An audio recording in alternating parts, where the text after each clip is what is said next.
Názov ma napadol veľmi intuitívne, alebo respektíve niekedy tie názvy obrazov vznikajú skôr ako obraz sám.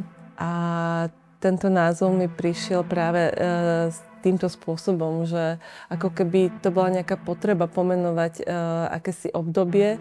Sú to samozrejme nejaké spomienky na detstvo, kde toto slovo rezonuje, ale skôr si myslím, že ten spôsob toho života, akým tu fungujem, akým sa snažím prežiť tú realitu. To prodigy je ten zázrak, ktorý hľadám v každodennom živote. V krajine úplne jednoduché alebo obyčajnej hľadám veci výnimočné, ktoré dokážu naplniť moje vnútro a vlastne spôsobiť mi to prodigy, ktorým viem prežiť a kráčať ďalej tým životom. Vždycky mám pri sebe nejaký notes alebo nejaký diár, ale nie som úplne typický, že si sadnem a začnem kresliť niečo, ale skôr sú to také záblesky, ktoré si potrebujem nejak zaznamenať rýchlo. Bude to vetou alebo proste nejakým súvetím, ktoré mi spätne evokuje celú tú myšlienku alebo tú emóciu, ktorú som vtedy prežila alebo tak. Že je to veľmi zvláštne, že niekedy je to fakt lotéria, že či som si to dobre zaznamenala. Ale väčšinou si to dosť pamätám, takže musím si poznačiť tú emóciu, ktorú ten obraz má vyjadrovať. Takže to je v tom momente dôležité.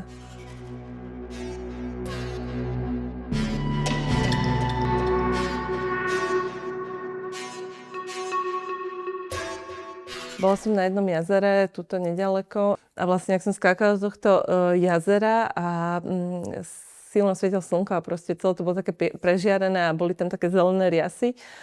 A počula som tie zvuky zvonka také tlmené a prišlo mi to, že vlastne je to ako keby úplne prvotná spomienka. Vtedy, keď sme v tom matkinom bruchu, je tá voda okolo nás, celý náš vesmír. Tieto skokanky je to ako keby cesta späť do toho prapôvodného počatia, prapôvodnej spomienky a vlastne ten vesmír je ako keby tá tekutina alebo nejaké fluidum, ktoré ich obklopuje.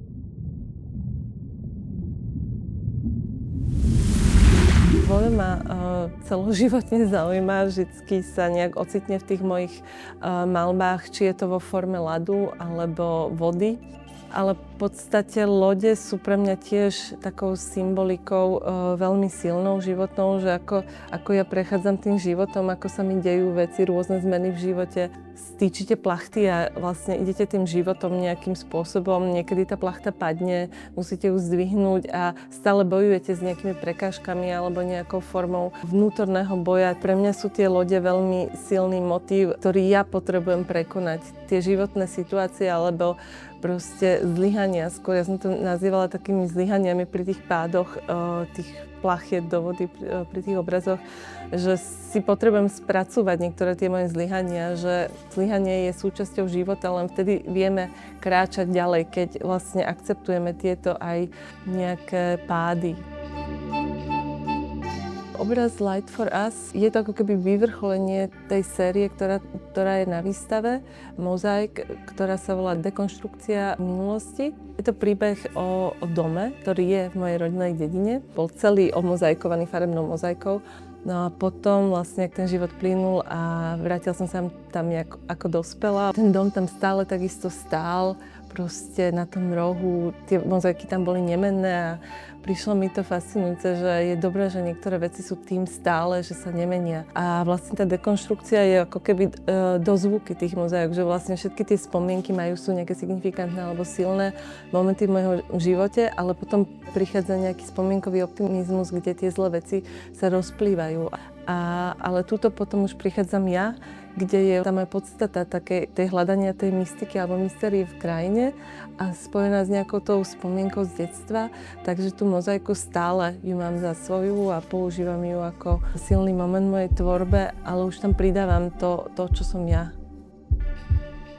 Tá inšpirácia je taká kontinuálna, že vlastne ten život samotný, že ako keď plynieš tou riekou, hej, že proste, jak idem tým životom, tak všetko na mňa pôsobí ako určitá inšpirácia, ktorú si ja filtrujem cez svoju pamäť, svoje spomienky a vlastne ten výsledok sú tie maľby.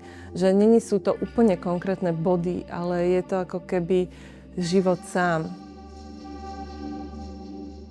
Maľba je pre mňa veľké šťastie proste a neviem to ani inak úplne vysvetliť, lebo maľba je pre mňa veľmi silná potreba zobrazovať to, čo prežívam alebo ako vnímam veci, ale najmä je to veľké šťastie.